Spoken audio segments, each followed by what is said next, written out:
जय श्री कृष्ण। योगानंद जी कहते हैं कि चाहे मनुष्य ने पास्ट में कितने ही बुरे कर्म क्यों न किए हों, परंतु यदि वो शुद्ध इच्छा से चाहे तो उसका भविष्य भी सुधर सकता है। वे कहते हैं कि सबसे पहले अपने पूर्व बुरे कर्मों के प्रति अपना दृष्टिकोण सही करो। पुराने किए गए सभी गलत कर्मों का चिंतन करना ही छोड़ दो। वे अब आपके नहीं हैं, उन्हें भुला देना चाहिए। यह चिंतन ही है जो आदत और स्मृति को बनाता है। आप जैसे ही ग्रामोफोन के रिकॉर्ड पर सुई रखते हैं, वह बजना शुरू हो जाता है।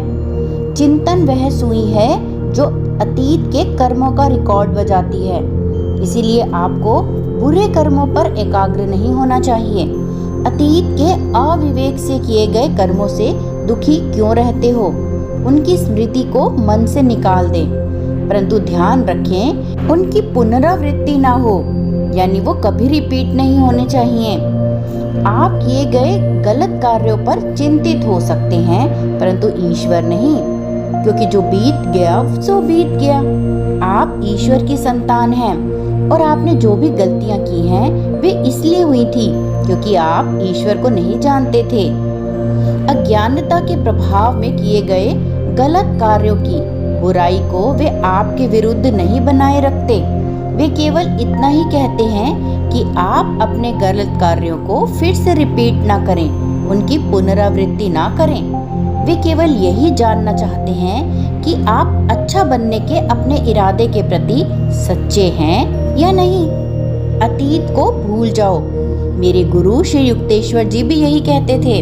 सभी लोगों के बीते हुए जीवन अनेक लज्जाओं से कलुषित हैं। मनुष्य का आचरण तब तक सदा अविश्वसनीय है जब तक कि वह ईश्वर में स्थिर न हो जाए। भविष्य में सब कुछ सुधर जाएगा यदि आप अभी आध्यात्मिक प्रयास शुरू करते हैं तो। आप खुद को कभी पापी ना समझें। आप परम पिता की संतान हैं। चाहे आप कितने भी बड़े पापी क्यों ना हो, परंतु उसे भूल जाएं। यदि आपने एक अच्छा व्यक्ति बनने की ठान ली है तो अब आप पाप नहीं कर पाएंगे और ना ही आप पापी रह पाएंगे। शुद्ध हृदय से आरंभ करें और कहें, मैं सदा अच्छा रहा हूँ। मैं केवल स्वप्न देख रहा था कि मैं बुरा था।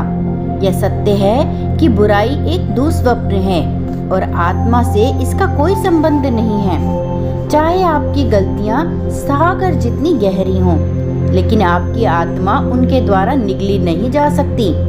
बीती गलतियों के सीमित विचारों की बाधाओं को तोड़कर अविचलित दृढ़ निश्चय के साथ अपने मार्ग पर चलते रहें। आप शाश्वत ज्वाला की चिंगारी हैं। आप चिंगारी को छिपा तो सकते हैं, परंतु इसे नष्ट कभी भी नहीं कर सकते।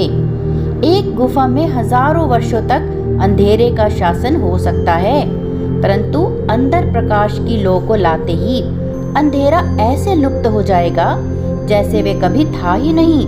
उसी प्रकार आपके दोष कैसे भी क्यों ना हो, जब आप अच्छाई का प्रकाश अपने भीतर लाते हैं तो वे और अधिक समय तक आपके नहीं रहते। आत्मा का प्रकाश इतना महान है कि बुराई के अनेक जन्म भी इसे नष्ट नहीं कर सकते। कोई भी पाप अक्षम्य नहीं है, कोई भी बुराई अजेय नहीं है, क्योंकि सापेक्षता के संसार में पूर्णताएं नहीं होती। इसीलिए योगानंद जी कहते हैं कि पूर्व में की गई गलतियों को कभी स्मरण नहीं करना चाहिए और सच्चे हृदय से वर्तमान में अपने आप को अच्छे कार्यों में लगा लेना चाहिए और इस अभ्यास से आपका भविष्य सुधर जाएगा।